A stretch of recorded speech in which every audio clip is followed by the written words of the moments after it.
আর যখন যখন আদিপরাশর শক্তি কেঁদেছেন, তখন তখন তার ভৈরব আর আদিদেব তাণ্ডব করেছেন। সেই তাণ্ডব ভীষণ, তাকে সহ্য করার ক্ষমতা কার নেই।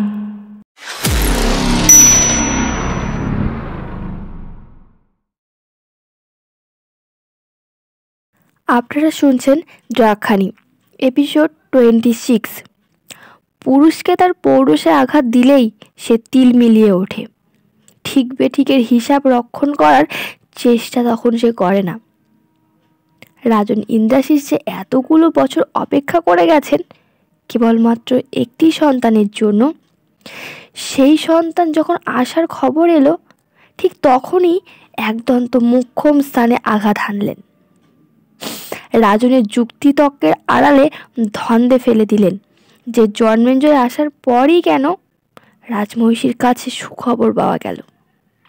তাছাড়া জন্মেঞ্জয় এত কাছের মানুষ হয়েও অনেক কথা রাজনকে বললেও এ কথা তো কই একবারও বললেন না যে তিনি পূর্ব রাজমহিষী দেবী কেশীর প্রেমিক।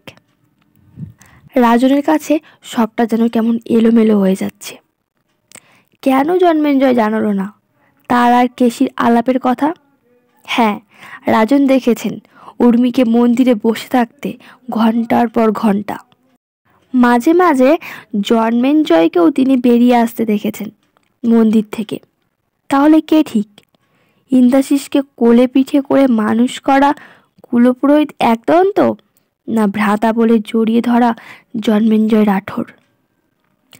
একদন্তর মেশানো তন্ত্রসিদ্ধ চিতার ছাই রাজনের সুরায় মিশে তার মস্তিষ্কের মধ্যে ধোঁয়াশা সৃষ্টি করেছে। এদিকে একদন্ত রাজনের কানে বিষ ঢালছেন।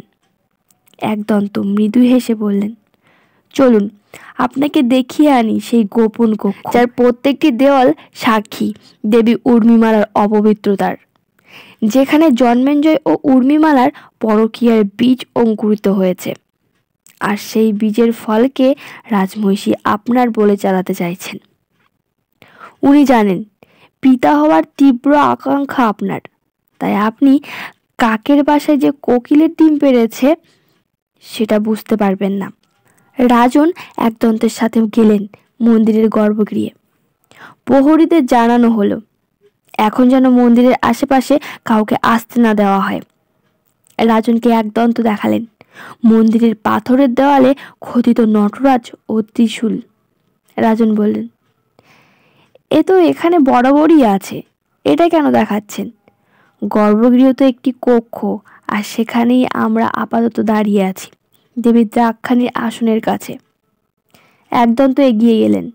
ত্রিশূলে চাপ দিতেই ঘর ঘর করে শব্দ করে খুলে গেল মন্দিরের গুপ্তকক্ষ। রাজনের সামনে একদন্ত সন্দেহের একটা বীজ শক্তভাবে গেঁথে দিলে এভাবেই। সিঁড়ি বেয়ে রাজন নামতেই চাইছিলেন, একদন্ত বাধা দিলেন রাজনকে। একদন্ত জানালেন দেবীর এই গুপ্তকক্ষ অভিশপ্ত রাজ পরিবারের জন্য, তাই রাজন ওই গুপ্তকক্ষে প্রবেশ করতে পারবেন না। একদন্ত জানেন ভেতরে আছে পুঁথির স্তূপ, সেগুলি না সরিয়ে রাজনকে ভেতরে নিয়ে গেলে একদন্তের জন্য সেটা খুব একটা সুখবর হবে না। অষ্টসিদ্ধির এক সিদ্ধির প্রয়োগ করে একদন্ত মায়াজাল বিস্তার করে রাজনকে দেখালেন জন্মেঞ্জয় ও উর্মিমালার ঘনিষ্ঠতা, যা সম্পূর্ণ মিথ্যা ও কল্পিত। আসলে রাজনের মাথায় সন্দেহের যে ঘুণ পোকা জন্ম নিয়েছে কয়েক মুহূর্ত আগেই একদন্ত সিদ্ধির বলে রাজনের সামনে দাঁড় করিয়ে দিয়েছে। রাজন চোখ বন্ধ করে নেন উর্মিমালাকে রাজনের পক্ষে দেখে। একদন্ত বলেন, অনেক সাধনার ফলে আমি সেই শক্তি অর্জন করেছি যা দিয়ে আমি অতীত দেখতে পারি, চাইলে কাউকে অতীতের কোনো এক মুহূর্ত দেখাতেও পারি। রাজন একদন্তকে বললেন, আপনি কি করে জানলেন জন্মেঞ্জয় আর দেবী কেশীর বিষয়ে? একদন্ত, আমি দূত পাঠিয়ে খবর নিয়েছি গান্ধারে। দেবী কেশীর পিতার মৃত্যুর পর এখন গান্ধার নরেশ হলেন আপনার পূর্বশালক অক্ষুরশয়।